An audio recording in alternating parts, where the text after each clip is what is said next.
Sveiki, mes jau Zakopaniai. Gaujamės gražiais vaizdais. Labai gražu čia. Tai čia dar esam ne pačiam aukščiausiam kalne, čia toks daugiau panoraminis.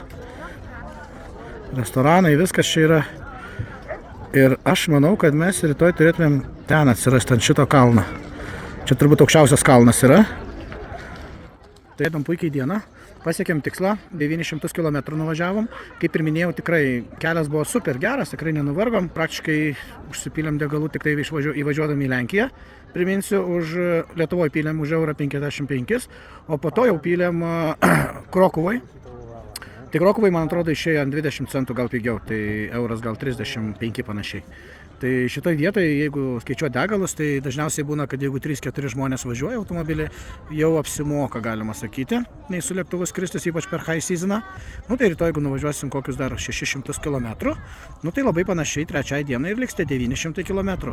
Tai mėgausimės turbūt Rumunijos kalnais. O jeigu kažkam įdomu tikrai dėl būstų, tai priminsiu, kad mūsų tikslas yra Bulgarijoje yra nusipirkti kuo daugiau būstų, juos išnuomoti, nes nuo 26 metų, žinote, jau įves eurą. Tai užžiūrėkit į atostogubūstas.lt, ten daugiau rasite aprašymo apie tai, ką mes ten veikiam, kokius butus įsigijam.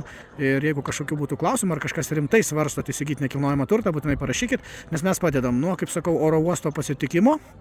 Pasitinkam jūs oro uoste, iki apgyvendinimo, apžiūrą padarom nekilnojamų turtų, tiek senos, tiek naujos, kokios jūs pageidaujat pagal jūsų poreikius, padedam paskui susitvarkyti dokumentus, padedam paruošti jums nekilnojamą turtą nuomai.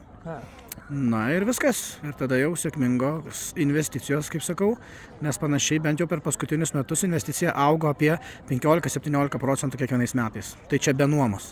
Tai va šitoje vietoje irgi pasiskaičiuokit, pasilyginkit su kitomis šalimis ir pagalvokit, gal tikrai verta investuoti, nes mes jau tą kelią praėjom, euro įvedimą.